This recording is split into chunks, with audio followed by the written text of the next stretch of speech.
Like, share, and subscribe to this channel as I continue to provide you with trusted information. You're going to ask why it is that I've been absent for a while. I did something and that took me off for a while because I was ill. So I'm back to create with you more content for you to examine issues. So today I want to deal with Stephen Francis, a coach without a crown.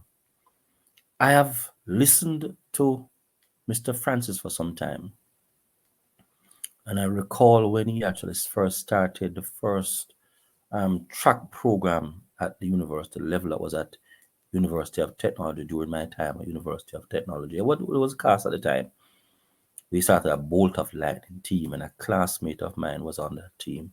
Matter of fact, I really wanted to get on the team, but I was preoccupied mostly with schoolwork, so I opted not to be a part of the track and field team. And those guys did remarkably well.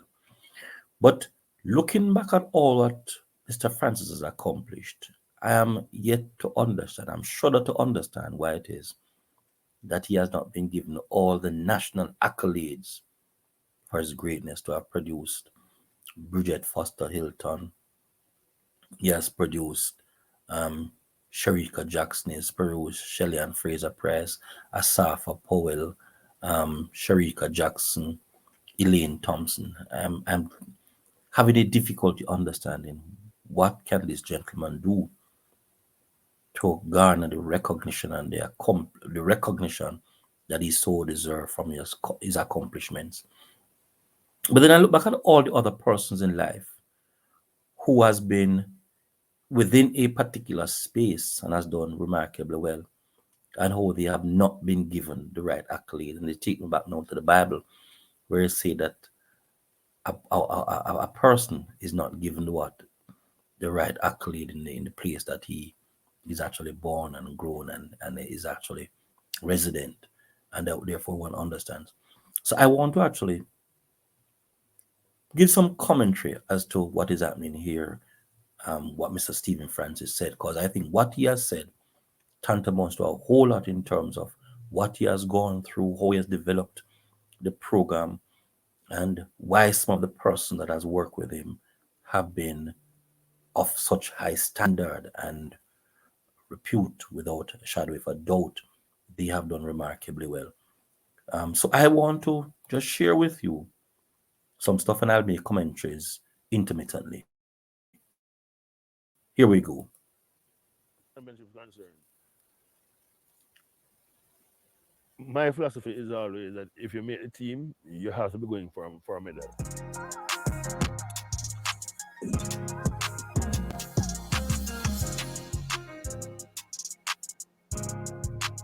Coach, it has been 24 years since you and your brother Paul, the late David Noel, and Bruce James started the MVP track club to offer Jamaicans post high school track and field training. Did you ever imagine that under your leadership, your athletes would have secured so many medals at the Olympic and World Championships? That is a difficult question because, of course, we envisage success. I mean, everybody who tries something new, I guess, believes that there's going to be some success, or else they would not have tried it. But I mean, I felt that we had the necessary skills, the, the technical knowledge, especially compared to those from our neighbors to the north who we were familiar with, to believe that this is something that could have been done. However, there was going to be a big issue, a big stumbling block in terms of the resources which were available to us living in Jamaica. So yes, we thought that it was I possible. want to pause it right here. I want you to understand exactly what Mr. Francis is saying. Mr. Francis decided to be a coach in Jamaica and not in a first world country.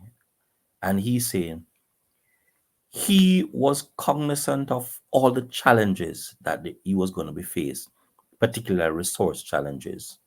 Um, Yesterday, he actually stayed in Jamaica, made it his place of home and business, and work to have gotten athletes with limited resources and the constraint of not having resources available to him within the same degree as those in the first world countries such as America, Great Britain, Canada, etc.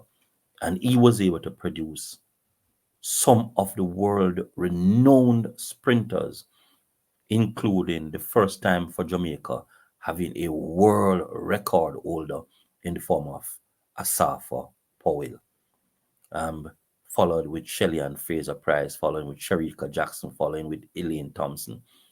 Um, so he has done it as an individual who, despite the odds, the challenges, and the grave concerns of limited resources, was able to put Jamaica on the map.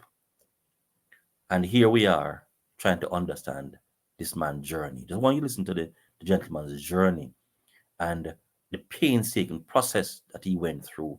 That sometimes some of you are going through painstaking processes and retaliate. Life is a process, it's a journey, and you have to take the ride in order to reap the successes. Here we go again. that we could do well, um, with the proviso that we were able to get, a lot of the cover a lot of the technical gaps that we figured would be there. But no, we would. I don't think anybody thought that it would have been as successful as this and for this length of time. My brother,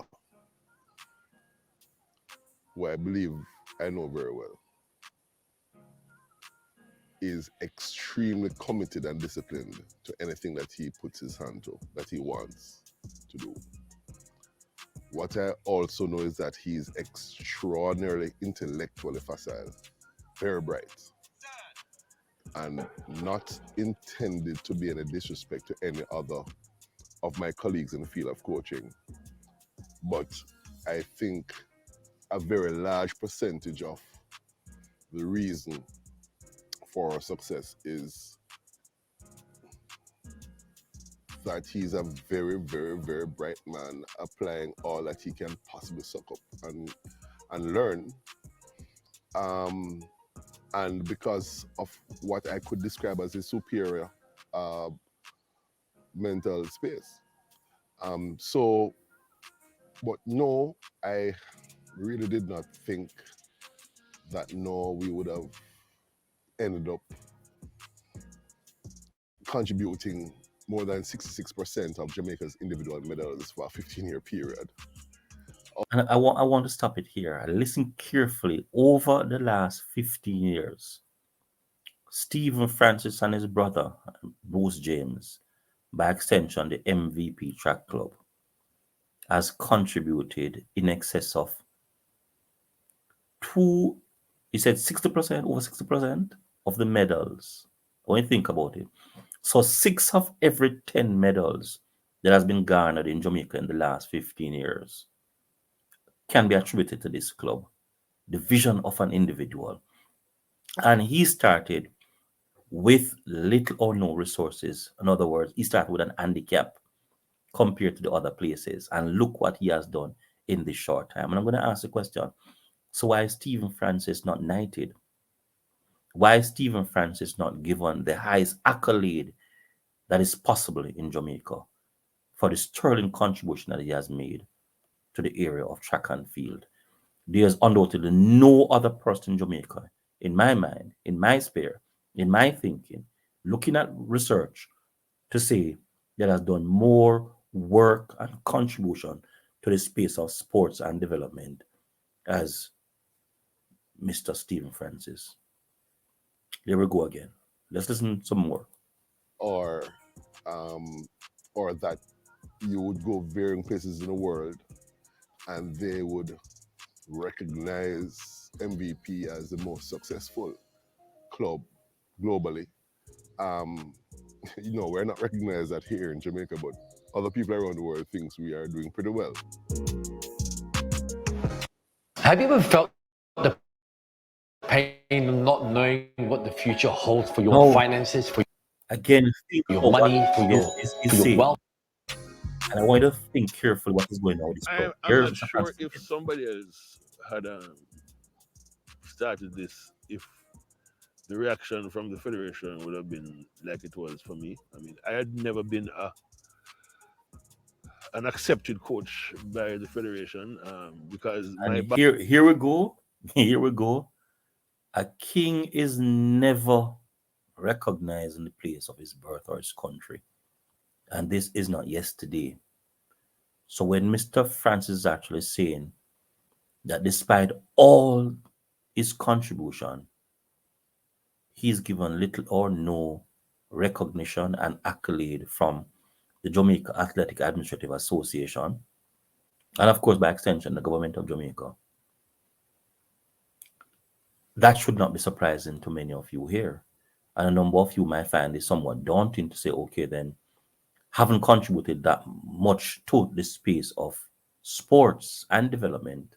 Of course, income is a part of that discussion. Why is it that Mr. Francis has not been given his due recognition and award? And the answer is simple.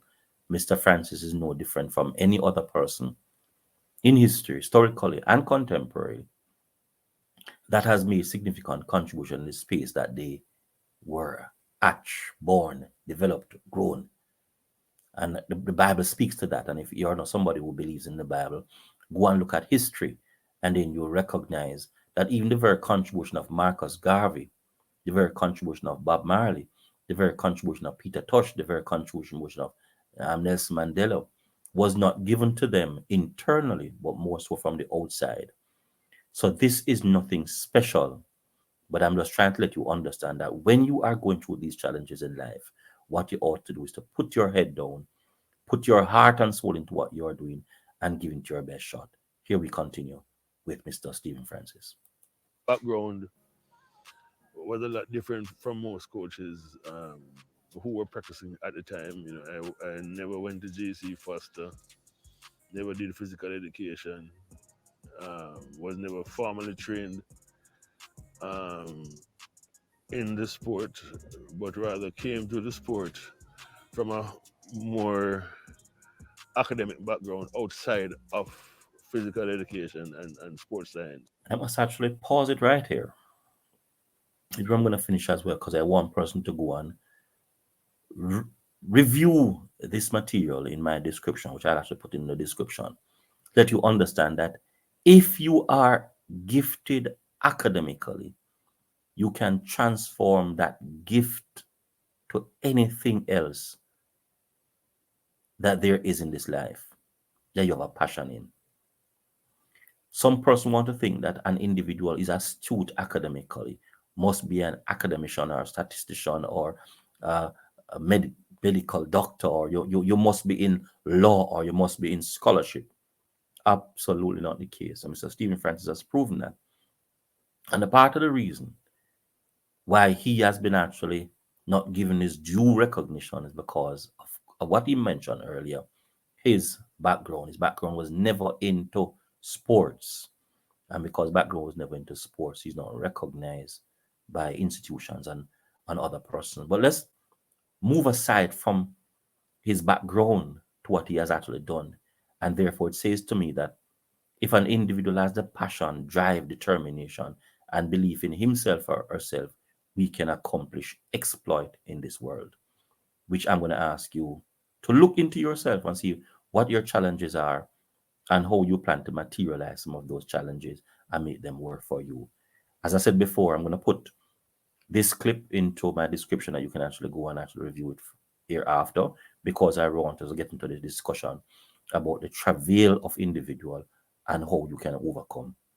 Like, share, and subscribe to my channel as I continue to provide you with trusted information. Have yourself an awesome day.